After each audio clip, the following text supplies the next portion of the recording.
We start things out with the National Production Car Championship.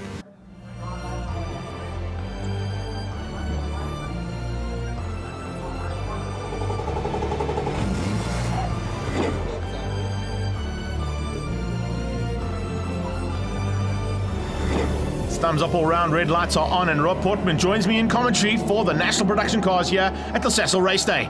And it looks like going into turn one, it's a Sasol Audi that's got the drop. Bonafide's got the whole shot. Greg, in qualifying, the top 5 were covered by half a second, so the racing is going to be thick and fast here for sure. It's between the Audis, that Ford thrown in the mix, and the Golf GTRs of Nathan and Smallberger. On board with Michael Stevens as they come out of our next con, going through speed and sound sweep now.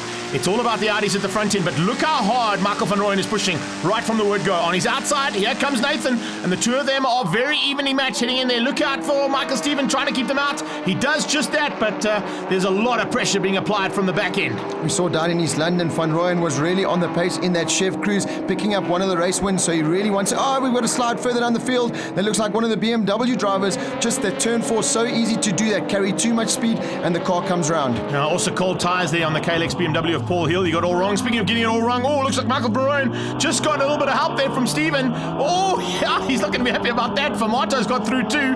The two of them coming together as they headed down the hill, and looks like Famato really looking to dive up the inside as they go into G&H Transport Corner. You got to love it, Greg. They have all the track to play with, and what do? They just start bashing each other. Gary Famato said he wanted to get a little bit aggressive out there in his interview, and he's doing that at the moment. But it's still, look at the Audis using all the track and a little bit more coming out of turn 1. Simon Moss, yeah, this is exactly what we expect out of him. He doesn't use the track, he only uses the outside of the circuit and some dirt, but managed to keep it on the line this time. Remember, the last time he went off there, he actually got airborne coming onto the circuit. So here's the man we're talking about.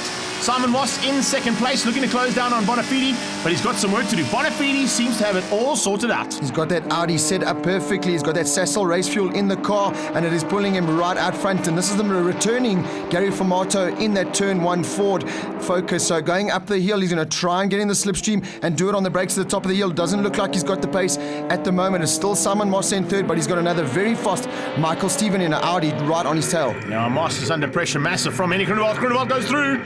He's made it stick, and can he keep it there? Yes, he does.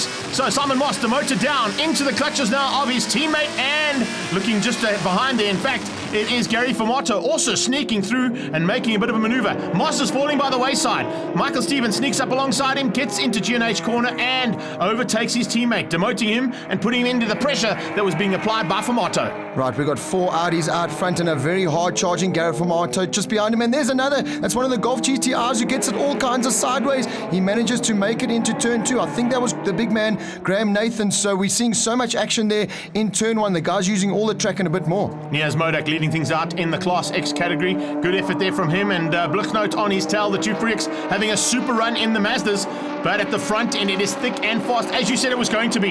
Here comes Famato. On his tail is Nathan and Van Rooyen. Wow, incredible stuff. Simon Moss, you're in big trouble. And as they get onto the braking markers, there's a move on the inside. The turn 1 Ford gets side by side with Nathan. Nathan runs ever so slightly wide, comes back in, and up there's inside. It's going to be Van Rooyen. Wow, incredible stuff. 4 cars at the top of the hill. It just does not go, and they're going to go down into the final left-hander onto the front straight. You can see the Nathan car still kicking up a lot of dirt, trying to get as much advantage out of the track as possible, trying to find that little tent that he needs at the moment, trying to find the pass over Van Rooyen. But out front, it's definitely the 2 Audis, Bonafide and Groenewald, with now Famato up in third place. A good return for the man so far.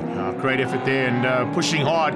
See whether or not he can keep out Michael Stephen. Famato and Stephen still fighting hard. Michael van Rooyen fighting with Graham Nathan. Nathan will probably be on his inside. Keep an eye out for the Golf, just sneaking through Yasu speed and sound. There he goes, and that's the return view. Wow, awesome stuff there from the cameraman to give us both on board from Michael van Rooyen straight into Nathan as he makes the pass, and into Castro Edge. A good effort there from Nathan to move up. We're coming to the checkered flag.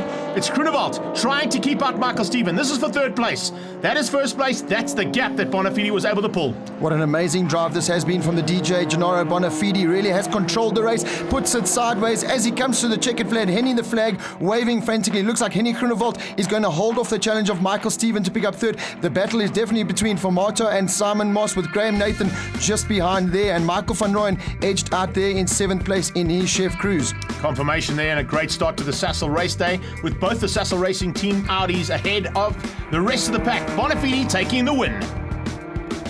And race 1, I just got ahead after the first lap and just kept my head down. And I knew with the guys fighting behind me, if I just, did lap after lap as it were qualifying, I would, hopefully pull away from the guys, and that's what we did. So very, very happy that the guys have worked so hard backstage, and done it all right. The car was on rails.